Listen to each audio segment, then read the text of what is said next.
வணக்கம், welcome to Chitra's cooking. இன்றைக்கி ration புழுங்கல் அரிசியில் வத்தல் செய்முறை தான் பார்க்க போகிறோங்க. ரொம்பவும் சிம்பிளான முறையில், செலவுகள்லாம் எதுவுமே இல்லைங்க. இப்போ வீட்டில் இருக்கக்கூடிய பொருளை வச்சே ஒரு வருஷத்துக்கு தேவையான வத்தல் நம்ம ரெடி பண்ணி வச்சுக்கலாங்க. நம்மளுக்கு ரேஷனில் அரிசி ரொம்ப ஃப்ரீயாகவே நம்மளுக்கு கொடுக்குறாங்க. அதை நம்ம கிரைண்டரில் அரைச்சி இந்த வத்தல் எப்படி செய்கிறது அப்படிங்கிறத நான் உங்களோட ஷேர் பண்ணியிருக்கேன். இது செய்முறை எப்படி அப்படின்றத பார்க்கலாம் வாங்க. இப்போ 1 கிலோ அளவுக்கு நான் ரேஷன் அரிசி எடுத்துருக்கேங்க. நம்ம ஒரு பாத்திரமோ இல்லை படியோ கணக்குக்கு வச்சுக்கலாம். அதில் தான் தண்ணி அளவும் நம்ம வைக்க போகிறோம். அதனால் ஒரு பாத்திரத்தில் அளந்து எடுத்துக்கோங்க. இப்போ அரிசி தண்ணியில் போட்டு நல்லா ஊற வச்சுடுங்க. 5லேருந்து 6 மணி நேரம் நல்லா ஊறினதுக்கு பிறகு நம்ம கிரைண்டரில் போட்டு நல்லா அரைச்சி எடுத்துக்கலாம். இது ரொம்ப நைஸாக அரைக்கணும் அப்படின்னாலங்க கொஞ்சம் கொரகொரப்பாக கூட நம்ம அரைச்சி எடுத்துக்கலாம். நம்மளுடைய விருப்பம், நைஸாக அரைக்கிறதும் கொஞ்சம் கொரகொரப்பாக அரைக்கிறதும். இப்போ இதை அரைச்சிட்டு நம்ம புளிக்கெல்லாம் வைக்கக்கூடாதுங்க. அரைச்ச உடனேவே நம்ம கஞ்சி காய்ச்சி மேலே வத்தல் புழிஞ்சிக்க போகிறோம். இப்போ கிரைண்டரில் அரிசி நல்லா மஞ்சி வந்துடுச்சுங்க. இப்போ ஸ்டவ் ஆன் பண்ணிவிட்டு ஒரு பெரிய பாத்திரம், அடி கனமான பாத்திரமாக எதுவாக இருந்தாலும் எடுத்துக்கோங்க. அதில் காய்ச்சும் போது தான் நம்மளுக்கு அடி பிடிக்காமல் இருக்கும். அதனால் அடி கனமான பாத்திரம் எடுத்துக்கோங்க. இப்போ நான் எடுத்தேன் இல்லைங்களா, இந்த படி தான் நான் அரிசி அளந்தது. இதில் 5 படி அளவுக்கு நான் தண்ணி சேர்த்துக்கிறேன். நாம் இன்றைக்கி முறுக்கு வத்தல் தான் புழிய போகிறோம். கஞ்சி வத்தலாக இருந்தால் தான் அதிகமான அளவு தண்ணி சேர்க்கணுங்க. முறுக்கு வத்தலுக்கு 1க்கு 5 அளவுக்கு நான் தண்ணி ஊற்றிருக்கேன். இப்போ தண்ணி கொதிச்சிக்கிட்டே இருக்கட்டும்.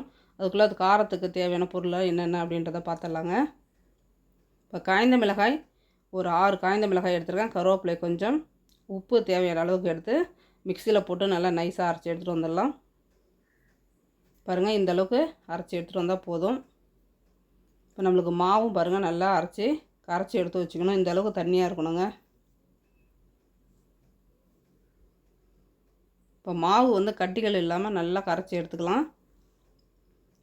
இப்போ நம்ம ஸ்டவ்வில் வச்சுருக்கக்கூடிய தண்ணி நல்லா கொதிக்குதுங்க. இப்போ இந்த டைமில் நம்ம மிளகாய், கருவேப்பிலை, உப்பு நம்ம அரைச்சிருக்கோம் இல்லைங்களா, அதை அந்த தண்ணியில் சேர்த்துக்கலாம்.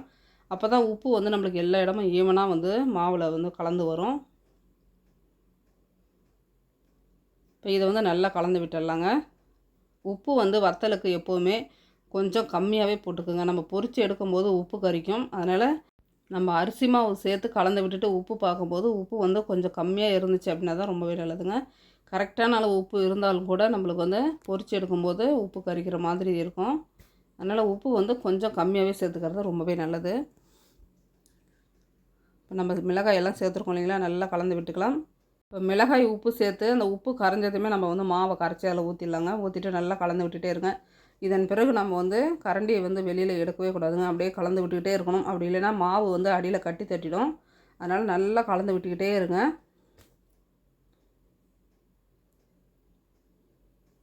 இப்போ கைவிடாத நல்லா கலந்து விட்டுக்கிட்டே இருந்தோம்னா நம்மளுக்கு ஒரு 5லேருந்து 10 நிமிஷத்துக்குள்ளே மாவு நல்லா கெட்டித்தன்மைக்கு வந்துடும். பாருங்கள், எனக்கு ஒரு 10 நிமிஷத்துக்குள்ளேயே நம்மளுக்கு மாவு நல்லா கெட்டியாகிடுச்சுங்க. நல்லா கலந்து விட்டாச்சு. இப்போ இது வெந்துடுச்சான்னு பார்க்குறதுக்கு நம்ம தண்ணியில் கையை வச்சுட்டு தொட்டு பார்த்தோம் அப்படின்னா நம்ம கையில் மாவு ஒட்டக்கூடாது. அதுதான் இது வெந்ததுக்கான பதம். இப்போ மாவு நம்மளுக்கு நல்லா ரெடி ஆகிடுச்சிங்க. இப்போ இதில் ஜீரகமும் கொத்தமல்லி தழையும் நான் சேர்த்துக்கிறேன். இப்போ கொத்தமல்லி தழை கம்பல்சரி போட்டே ஆகணுமா அப்படின்றது இல்லைங்க. அது போட்டிங்கன்னா வத்தல் பொரிக்கும் போது ரொம்பவே நல்லாயிருக்கும் அந்த வாசனையோட. அப்படி இல்லைனாலும் பரவாயில்ல, நம்ம ஜீரகம் மட்டுமே போட்டு கூட வத்தல் புழிஞ்சிக்கலாம். இதனுடைய டேஸ்ட்டுமே ரொம்பவே நல்லாயிருக்குங்க. இப்போ ஜீரகமும் கொத்தமல்லி தழையும் சேர்த்து நல்லா கலந்து விட்டு இறக்கிடலாம். பார்க்குறதுக்கு கொஞ்சம் நம்மளுக்கு இலகலாக இருக்க மாதிரி இருக்குங்க. மாவு ஆறுனதுக்கு பிறகு நல்லா கெட்டித்தன்மை வந்துடும். இந்த புழுங்கல் அரிசி வத்தல் சாப்பிட்றதுக்கு டேஸ்ட்டு ரொம்ப நல்லாயிருக்குங்க. இதில் நம்ம வேறு எந்த பொருளுமே சேர்க்கல. ரேஷன் புழுங்கல் அரிசி மட்டும்தான் நம்ம இதில் சேர்த்துருக்கோங்க. இதுவே வத்தல் பொரித்து சாப்பிட அந்தளவுக்கு மொறுமொறுப்பாகவும் டேஸ்ட்டும் ரொம்பவே நல்லாயிருக்கு. இப்போ மாவு நம்மளுக்கு நல்லா வெந்து வந்துடுச்சுங்க. இறக்கிட்டு ஒரு 1/2 மணி நேரம் கழித்து நம்ம மேலே போய்ட்டு புழிஞ்சு விட்டுக்கலாம். இப்போ முறுக்கச்சில் தாங்க நான் புழியிறேன். முறுக்கச்சில் புழியும் போது நம்மளுக்கு ஒரே நாளில் வத்தல் நல்லா காஞ்சி வந்துடுங்க. நல்லா காட்டன் கிளாத்தாக எடுத்துங்க, ஒயிட் கிளாத்து, அதில் புழிஞ்சு விட்டுக்கலாம். சிலர் புடவை துணியிலும் புழிஞ்சு விட்டுக்குவாங்க. எதுவாக இருந்தாலும் அது காட்டனாக இருந்துச்சுன்னா ரொம்ப பெஸ்ட்டு. இப்போ நம்மளுக்கு மெத்தையில் வந்து கொஞ்சம் மாமரத்து நிழல் இருக்குது அப்படின்றதுனால அந்த நிழல்லே நின்று நான் வந்து புழிஞ்சிட்டு வந்தாச்சுங்க. வத்தல் புழிகிறவங்க எப்போவுமே மணி 6 இல்லை 7க்குள்ளே புழிஞ்சிடணும். அதுக்கு மேலே வந்து வெயிலில் வந்து புழிஞ்சோம் அப்படின்னா நம்மளுக்கு வந்து தலைவலி தான் வருங்க. வெயிலுக்கு முன்னே நம்ம வந்து ரெடி பண்ணி புழிஞ்சிட்டு வந்துடுறது ரொம்பவே பெஸ்ட்டு. இப்போ ஒரே நாள் வெயில்லே பாருங்கள் நம்மளுக்கு வத்தல் வந்து நல்லா காஞ்சி வந்துடுச்சு. இப்போ நான் சொன்ன மாதிரியே தாங்க முறுக்கச்சில் புழிஞ்சதுனால இந்தளவுக்கு மெலிசாக இருக்குதுங்களா, ஒரே நாளே காஞ்சிடுச்சிங்க. இப்போ இந்த வேஸ்ட்டு ஃபுல்லாக நல்லா தண்ணி தெளிச்சிட்டு அது ஊறினதுக்கு பிறகு வத்தல் ஃபுல்லாக எடுத்துக்கலாம்.